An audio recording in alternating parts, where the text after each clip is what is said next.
If you come across a dilemma situation where you have two options to proceed but can't decide, you want to trust your gut feeling, but you paradoxically doubt it too.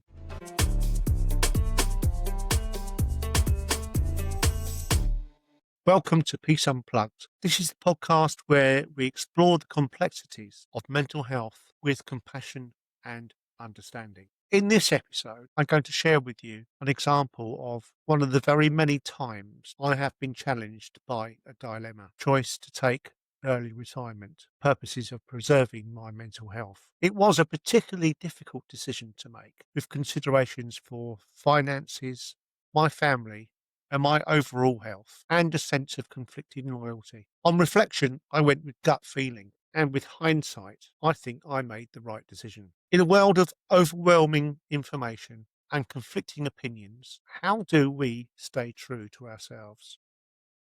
In this episode, I'm going to be presenting three key elements, so be sure to listen right through to the end. Those three elements are the power of intuition and confidence, holding on to our integrity and our unwavering truth, and building resilience. So to start, let's talk about gut feeling. These days, I trust my gut feeling. However, I often wonder why. Is it because of cognitive bias? When we discover a truth, it's worth acknowledging that that is our own truth from our own perspective, based on our past life experience. As mentioned, when I decided to retire, I felt it was the right decision, simply because I'm now comfortable with it. Mind you, it's tempting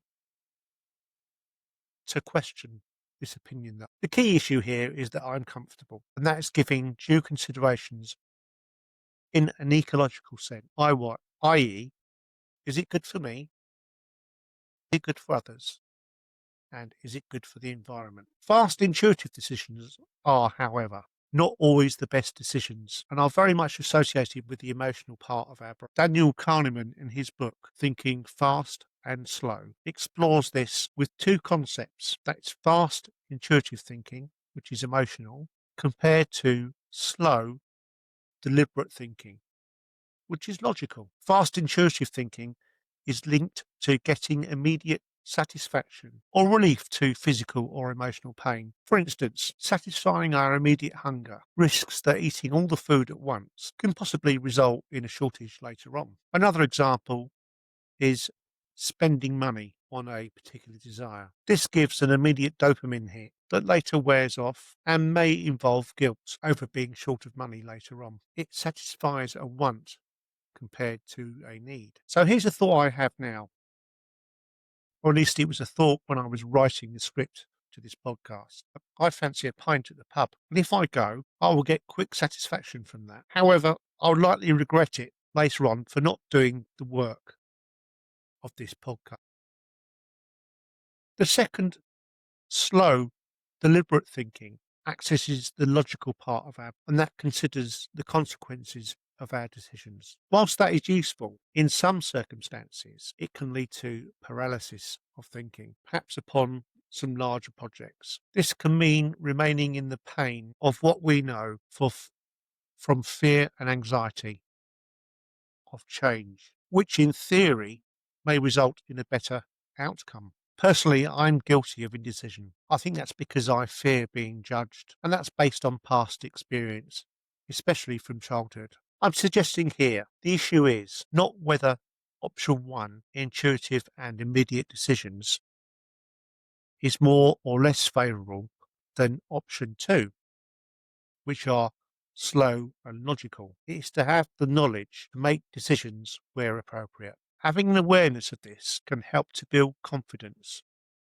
in decision making. Eckhart Tolle discusses this from a spiritual perspective. He calls it the pause and feel method. To pause before decision and notice how the body feels. Does the thought of certain choice create a sense of dread or excitement? So now we move on to the second part of this podcast, the inner compass, operating with integrity and holding on to truth. As I mentioned earlier, our truth is based on our own personal perspective and life experience.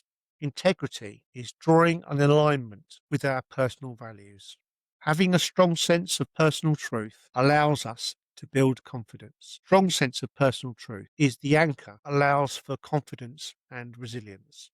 Without it, we're easily swayed. Socrates famously said, "The unexamined life is not worth living." It's a call for introspection and identifying our core values. However, I will say that being overconfident can be like clay. It becomes brittle and can break. So the challenge here is to stand firm on our personal truth whilst acknowledging that it can sometimes make us unpopular. When this happens, it is worth examining the ecology of our values. Our truths and values can be like outcome or goal setting. Like clay, when paid attention to, it can be moulded to whatever way we wish it to be, whereas ignoring it will cause the clay to become. So we need to have the courage to challenge our own beliefs from time to time. If you've not done this before, try this exercise in discovering what your values are. Ask yourself these questions. What truly excites or energizes me? What is most important in my life? I.e., is that health? Is that family?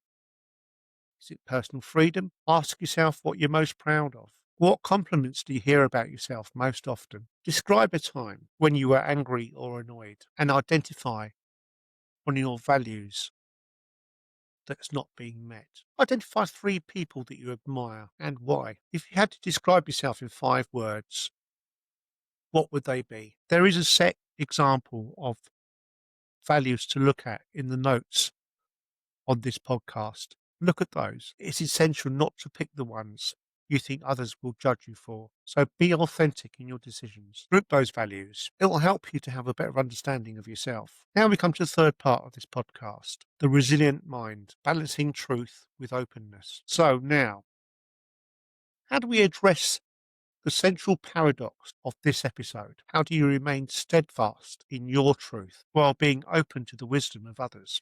This is where resilience comes in. Go beyond the idea of resilience simply being bouncing back. It's a dynamic practice of adapting and integrating new information. Listening to others is not a sign of weakness. It's a sign of strength and intellectual humility. So the willingness to admit when you might be wrong, now that's true wisdom. The philosopher Epictetus, who refers to Stoicism, taught that our reactions to events, not the events themselves, determine our suffering. This framework helps us to detach from challenge and consider it objectively. So here's some practical techniques, and believe me, they are challenging. As I've said in previous episodes of my podcast, listen with curiosity instead of with certainty of your own opinion, your own beliefs. Avoid the need to be right all the time. To actively listen to opinions you don't agree with. Separate the idea being shared with the person who is saying it. Focus on the validity of that idea, not who said it or why they might be saying it. So in today's podcast, we've examined building confidence. We've looked at how we make everyday choices. We've looked at what truth and integrity are, and where these concepts come from. Finally, we examined how to have a resilient yet open mind and openness of thought processes. The goal here is to continue to learn and gain wisdom. That, I believe, personally, is the motivation to continue living. So if you've got this far, I kindly ask if you'll share this podcast with others that you know on your chosen social media. Thank you for listening.